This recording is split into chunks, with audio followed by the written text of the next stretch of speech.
人哋話食陰魚骨，我就食鴨魚骨啊！哇，野味咗啊！我聽日講就話呢啲就係有鑊氣嘅粥。嗱，呢間嘢咧就係喺中山嘅三角鎮喺條村裏邊。其實我好想過嚟拍好耐噶啦，不過今日終於預完啦。啊，我哋導演帶我過嚟，咁啊，肯你食咩咧？佢最特色本土嘅一個粥品，鯽魚粥，同埋個凍沙粥，照人隻鍋跟住做落嘅，好有特色。嗱，帶大家去試試啊！成條路得2公里就得你件事喺度，幾萬樓嚟喎。有咩好介紹啊？鯽魚粥啊嗰啲咯，最鴨仔嗰啲咯。啲串下有枝，甜到不了。哇！你呢個賤嘢，炒牛胸油都有，香蕉炒牛胸油。唔好問阿導即演咯。係焗雞翼尖。哦，炒牛胸油。 45蚊份牛胸油。屌你都飲你食都會。店仔唔會賣得太貴喎，嗰啲。啊！開咗好耐啦，你哋。開咗有18年啦。佢哋一日賣有多鯽魚到啊？最高峰嗰度問85、82、83點一日咯。有啲鴨仔 BB 啊，我都好耐未食過啦。都有骨軟肉嘅，唔酥，連骨都食嘛。哇，好正！個味啊啱啱好，佢有少少時香，佢加到啲我嚟啲生抽嚟遮咗上嚟，好香。人哋話食陰魚骨，我就食鴨魚骨啊。嗱，佢唔係冰鮮喎，真係爽喎啲肉，清甜有汁嘅，佢又唔會追得太攰。但係佢加啲芝麻嚟更加甜個口感。個波底冇乜太多油啊，冇話水汪汪喎，你啲功夫。因為佢係個煎焗雞翼尖，用咗熱鍋上，呢個實在好奇葩嘅。但係啲燒酒缸係自豪，因為雞翼已經好野味嘅。如果你跳得都好咧，佢啱啱嚟骨同肉嘅比例啱啱好，一口一隻，夠入味。你啲一定要整啲嘢啤啤佢先得。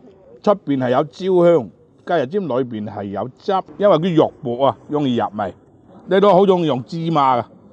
佢食佢有啲芝麻嘅香味，佢更加有口感。我哋又食啲陣味，佢食少少隻雞係嘅雞髀。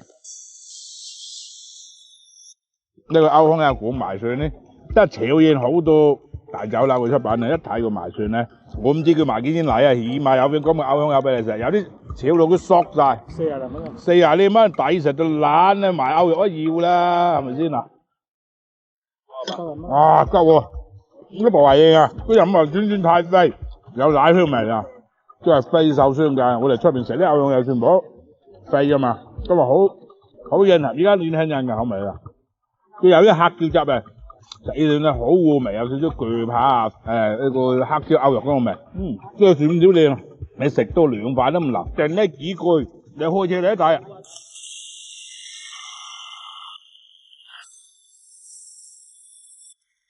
哇喂！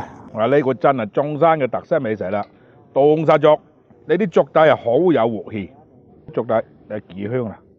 我成日講就話呢啲就係有鑊氣嘅粥。哇，野味咗啊，正到不得了啊！真係濃香，一條凍沙就一煲粥。哇，鮮味到啊！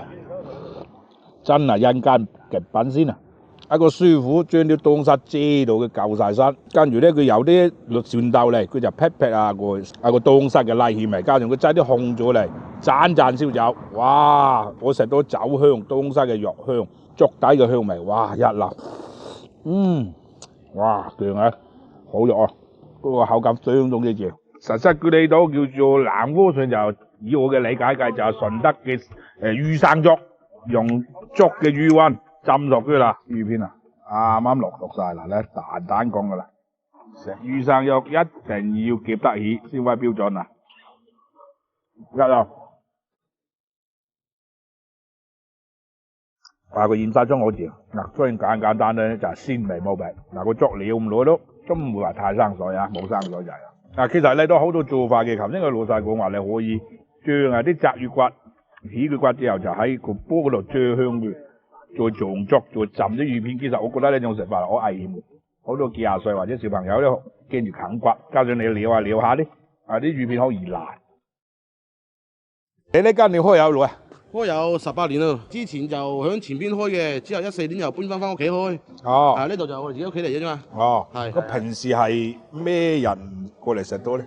我哋呢邊嘅話都係本地人同埋南沙嗰邊，南沙啲人最多過嚟嘅，同埋石岐嗰邊，35分40分鐘咁樣嘛，過嚟都係。熟客嘅話就好多都係我細個嗰陣已經幫襯㗎啦。你祖輩做開嘅係嘛？你爸係啊，我阿爸媽媽？爸嚟做先嘅，係啊，哦我阿爸阿媽做先啦。嗱，今日探呢間店咧，真係寶藏店，即係個用餐環境係相當之舒服啊！啲人又比較文明啦嚇，咁爛怪咧，真係咁多個我明星肯嚟中山定居就真係有原因嘅。大家有經過呢邊嘅，不妨試試，真係好正啊，好舒服嘅咯。